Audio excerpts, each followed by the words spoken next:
British warplanes have begun bombing targets in Syria just hours after British lawmakers voted 397 to 223 to support Prime Minister David Cameron's plan for airstrikes. The warplanes took off from an air base in Cyprus. They struck oil fields in eastern Syria controlled by the self-proclaimed Islamic State. The decision to bomb Syria divided the opposition Labour Party in Britain. Labour leader Jeremy Corbyn opposed the bombing, but was challenged by Foreign Affairs spokesman Hilary Benn. Lawmakers held a 10-hour debate on Wednesday. We'll hear from Corbyn and Benn, but first, Prime Minister David Cameron.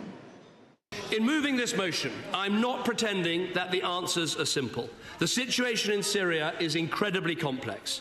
I am not overstating the contribution that our incredible servicemen and women can make.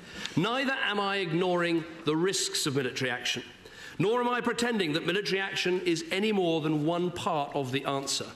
I'm absolutely clear that we must pursue a comprehensive strategy that also includes political, diplomatic and humanitarian action.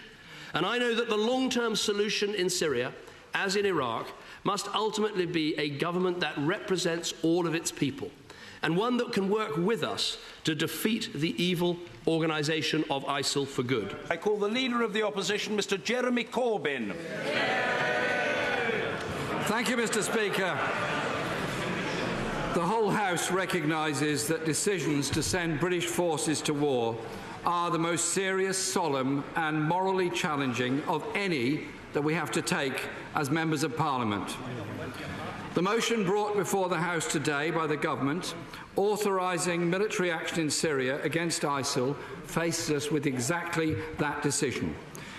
It's one with potentially far-reaching consequences for us all, here in Britain, as well as the people of Syria and the wider Middle East.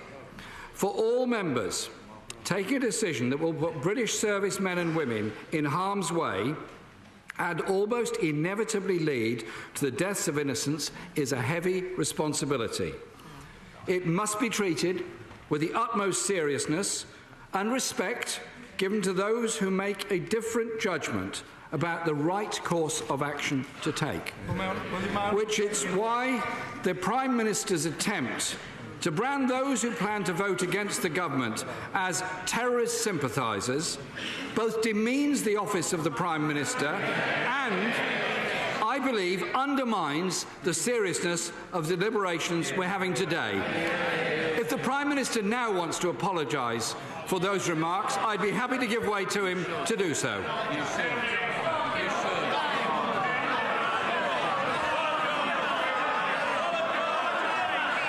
Since, Mr. Speaker, the Prime Minister is unmoved, we'll have to move on with the debate, and I hope he will be stronger later to recognise that, yes, he did make an unfortunate remark last night, and apologising for it would be very helpful to improve the atmosphere of this debate today. Mr. Hilary Benn. We are here faced by fascists. Not just their calculated brutality, but their belief that they are superior to every single one of us in this chamber tonight and all of the people that we represent. They hold us in contempt. They hold our values in contempt. They hold our belief in tolerance and decency in contempt. They hold our democracy, the means by which we will make our decision tonight, in contempt. And what we know about fascists is that they need to be defeated. And it is why, as we have heard tonight, socialists and trade unionists and others joined the International Brigade in the 1930s to fight against Franco. It's why this entire House stood up against Hitler and Mussolini. It is why our party has always stood up against the denial of human rights and for justice.